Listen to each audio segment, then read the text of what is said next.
You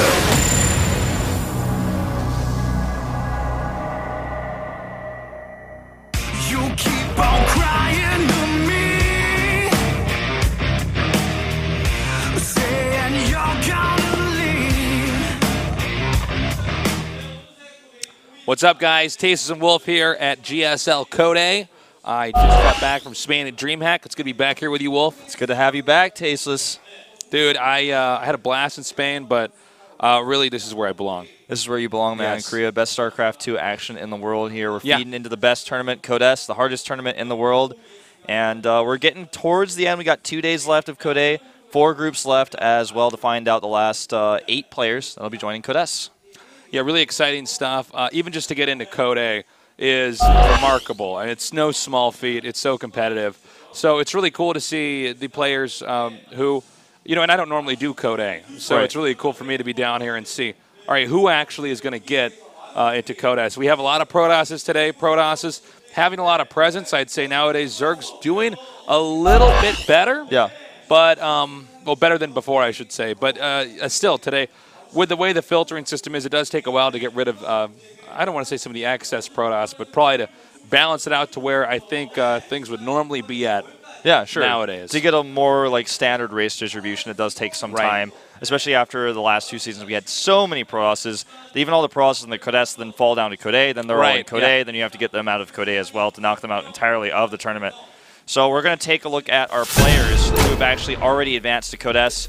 5 Terrans so far, with 4 additional ones already from Code A. Cure, TY, Flash, and the Innovation yesterday. So already basically increasing our Terrans by 400% here. Yeah, and Flash and Innovation, TY, of course, very exciting to see them come in here again. Flash still not quite making that huge splash. For Protosses, oh my god, we have a huge lineup there. Zergs, it's a Zergs that you've known for a long time. Yeah. Something like DRG, Dark Shine, Effort. But these Zergs that we've had, they're all household names. They've been around for a while. Yeah, they certainly have. And we're going to take a look at today's matches. Starting things off with Group I, we have SOS from Jin Air up against Reality from Samsung in the first match. But then we have Hero versus Super. Now, I think most people are expecting SOS and the Hero to advance, and they're probably going to hit each other in that winner's match, which will be a rematch of that IEM Grand Final for like $100,000. Winner takes all best of 7. That was crazy. So these guys have a big rivalry, and it's going to be really awesome to see them play together as well. I think they will probably hit each other at least once in this group. We're going to have a lot of PvPs today, so if you want to learn how PvPs play currently in the Korean meta, today is your day. Today is the day. Tell your friends to tune in. We did have a little break here from the GSL. We're here in Code A now, but we're getting closer and closer to Code S as well. This is in the twilight here of Code A now. Today, and by the way, if you're watching this right now, we have this broadcast, and then we have a second one starting at 6 p.m. It's it's a little bit after 1 p.m. right now. Yeah, so about 5 hours from now, there'll be a second broadcast. And one more the day after, and then we're going to be going into Code S. Exactly. Here are 2 players, SOS and Reality. Now, I got to give favoritism to SOS here for who's going to win this. Map's very new, Foxtrot Labs. Yeah. Definitely a really, really cool map. We'll talk a little bit more about that once we get into the game, but I feel like this map is pretty decent for both races involved. We haven't seen a lot of maps played yet on this map just yet in this matchup, so it's really relatively new, relatively unfigured out. So Reality's probably practicing a lot with Stork right now. And you got to think that Reality is somebody, he's only going to have to play against Protosses today, so we should be seeing some fantastic PvP here. SOS is one of the brainiest players around. I think even though this map's about as new as you can get, we're probably going to see stuff ahead of the general meta. We're coming from SOS here. Anyways, game number 1 is ready to go. This is SOS against Reality here in Group I of GSL Code A. Over here in the upper right, we have our Protoss player winning big recently. Jin Air Green Wings SOS. And they call him $$, and he's always got a smile on his face outside of the game. Yeah, not right now. Not right now, but you know, if I won that much money, I would too. And over here, Samsung Galaxy Con Reality. And this is one of our cast with Zergs. He's very good. Probably a little bit less known. If you watch a lot of StarCraft, you're probably not as familiar with this guy as some of the other players, but he's very tough. All these SK Telecom Terrans especially, even all the way back to StarCraft 1, very good. But Yeah. this guy does have a good chance to get out of this group, so don't count him out just yet. Yeah, don't count him out. I'd say he's probably like, if you had to stack the players up against each other, probably third in the group. I'd put him a step above Super, just given the practice regime he has and how good Samsung has been getting recently with their players. They've improved a lot. Looks like he's going to do a Reaper expand here, but in reality, he was actually one of the first Kessa players to ever qualify for a non-Kespa league in StarCraft 2. He qualified for BWC Korea in 2012, 2 years ago. At the end of the year, I guess it was like in August or so, 2 years ago. So he was one of the first Kessas to switch over and do really, really well. And he's still doing decently, but SOS is definitely miles ahead of him right now as far as accomplishments go. And we got the first probe and the first SCV coming out now. It's going to be a Reaper here for our Terran player. Not a bad opening, I'd say, for SOS. No, definitely not. You know, it's pretty standard. Just going to come in there and scout, see what is being mined, you know, how much he has in gas, where his pylons are if he can. Is he going to hide a pylon over here? You know, it's possible, but just going to go pop up here, nope, check just the peek base. up there. Yep. He could end up hiding it afterwards. It's never a bad idea, actually, hiding a pylon, because even if they scout you, they don't see it. They're like, oh. Yeah. You know, they're going to respond overreacting to something that's not even coming anyways. Exactly. If you just place a pylon somewhere else on the map as your third pylon. And just leave it. Yeah. Then the Terran comes out there and he's like, uh-oh, he must be hiding something, but it's actually all it's hidden is, in fact, a pylon. Yeah. No tech at all. It's still going to give supply no matter where it is, so that's something we don't really see, but something we could certainly see in the future. Nexus goes down here about the same time as the command center, and he's actually floating around over there with that probe. Wants to go over here now. I think he was maybe waiting for a Reaper, seeing if that was coming out. He has seen that as well, and we'll see the CC, and go into the main base and see the reactor. And he's going to be feeling pretty confident in this situation, saying, okay, well, there's only a very certain number of, a set number of things you can actually do from here with this expand. Here's the Reaper, by the way, actually doing a lot of damage to these probes. And he'll be zoned out now by the mothership core. Yeah. And be able to occupy the lower part of the base down there for a little bit now. Does get a kill, that Reaper, so that's pretty nice. One thing that's important to note is there are gold bases on this map, but very difficult to utilize. Yeah, it's due to the placement. I mean, and I think that's a good switch here, because we had a bunch of maps that were that had gold bases that could be used. Yeah. But and we saw that, you know, almost abused a little bit here. Oh wow, the Reaper's actually going to spot this probe. Nice job there by Reality. A really good scout here. Just checking everything, leaving nothing to chance. But yeah, like you were saying about the gold base, very difficult to utilize, which makes it, you know, very balanced in that sense. It's risky to take, but it has a high reward. So we haven't seen, at least not in Code A, a single player attempt to take this base. But when you're behind, maybe it's a risk you can take to try to catch up. Or if you're really, really ahead, you know, you can maybe secure that because you have so much map control. But a big rarity to be able to get something like that. Gonna pull that off here.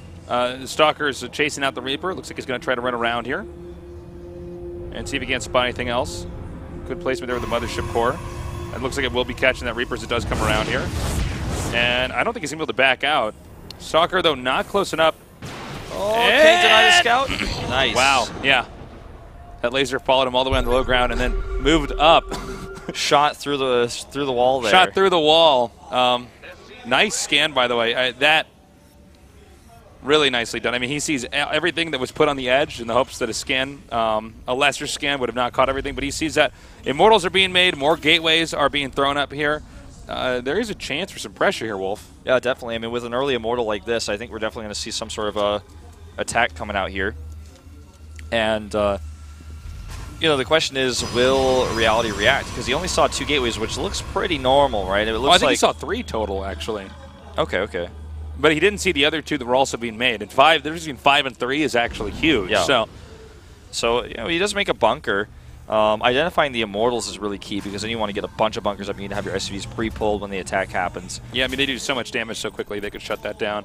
This is actually pretty rare. SOS doesn't normally do builds like this in this matchup. He normally is more macro-oriented, like a player like Rain, for example. But I think that's why this is going to probably surprise Reality when he sees this coming. It could. I mean, we have a pretty modest build order here from Reality. It's pretty down the middle, and oftentimes builds like this are what could be punished most easily from a Protoss who's just going for a 2-base timing here. Sure. I mean, we might even see probes get cut here. The Warp Prism coming out now. Proxy Pylon coming in here. Terran not privy to the information of this rush just yet. This map very new, so Terran not having a lot of experience specifically against a player like SOS, only his teammates. Yeah, exactly. I mean, Reality never actually goes for... rather, Stork never goes for builds like this, so maybe in practice probably wouldn't be facing too much of this either. You got to look at the way that he can engage with this build. Look at the giant berth here. Yeah. Terran's having to make these bunkers, but this wall is going to be torn down just before those bunkers can finish. Exactly. You know, if he could have them up, it would be great because he'd have like a concave here with those bunkers, but they're just not ready yet. And notice he's sending the Warp Prism, it looks like towards the main. Bunkers about halfway done here. They are firing now. The first bunker does not go down. But nice force fields there. The Zealots coming up now. But not boxed out quite enough. More Zealots do come in here. Nice force field there at the bottom. You may want to put one more down there to lock out those Marines a little bit more. Guardian Shield helping out so much here. That first bunker will finish. The second one, rather, I should say. The Immortals are still alive, which is so huge because they're going to regen those shields. And even though they don't do very well against Marines, a few Marauders are popping out. And obviously, they have a lot of hit points. They do a lot of burst damage regardless. And here comes that Warp Prism in the main like you were talking about. This is really smart here. He warps the Zealots in over here to the front. Now you can really lock out the expansion. There are medevacs out here. Just keep in mind this wouldn't be as effective. Oh, okay. Is he actually going to save that? He should lose that Warp Prism. Well, nope, but he turns back around when he sees the pressure there from the low ground. Yeah, Terran now stuck between a rock and a hard place here. Exactly, man. He's really going to have to split his attention here. There's two attacks going on at once, one in the main and one at the natural. And keep in mind, the only way for Terran to really recoup after this, assuming that Protoss doesn't just lose his whole army in the battle, would be for Terran to drop here. But I think with the Warp Prism, Terran would actually have to make Vikings to drive out the Warp Prism, assuming that SOS wouldn't lose it. He might want to come up here and get this reactor, or Tech Lab's fine as well. Oh, nice, getting these. Oh my God, he 7, 6, 5, 4, 3, 2, 1, it goes down. And he does get down to the bottom of the ramp. Terran could have saved that Tech Lab. Yeah, with just a faster repair would have definitely saved it there, but a nice pickoff nonetheless. It not only stops combat shields, but also is going to stop Marauder production from that structure until he finishes a new one. Good scan here to kill that Observer, which means no more high ground vision, so he's going to have to basically kind of stick down here on the low ground, relying on force fields. And he has to be careful because those drops are out, so you could just elevator his way down at any point. Oh, you know what? He could even warp in sentries and block out them on the low ground and force him to pick up too. Yeah. There's a lot of ways he can keep the pressure on Terran. By the way, worker count very important here, 46 to 30. And this expansion for Reality only just now lands and is up and running. And the Warp Prism presence still strong, while Colossi are being pumped out here. So, I mean, again, more SCVs are going to be killed. Not a lot, but I mean enough to make them move. Yeah, they have to move. Oh, I'm sorry, I didn't see that there was that Viking out now. Yeah, okay. I didn't see that either. But, you know, he's out now, and these SCVs are still going down. Yeah, he's actually not even pulling them. He's just letting it fight. Does kill a pylon here. Terran now trying to push back across. Oh, SCV pull.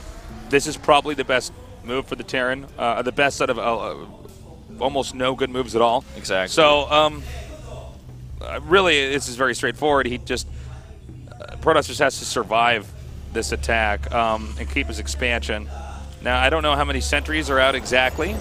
Again, these Zealots coming down here, by the way, will kill off the mules, which actually makes this rush last a little bit less. Yeah, it really hurts reinforcing power.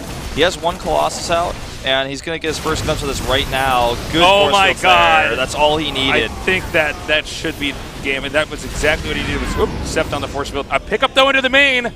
This is his last chance here. He needs to make something work. He's got 9 Marauders in this mix, and it's a mostly Stalker army. Here come the SCVs from the low ground as well. Can he make this work? Time warp. Really good here. You know, the Colossi still alive, though. Remember that Viking stayed back at home. We don't see it up here in this battle.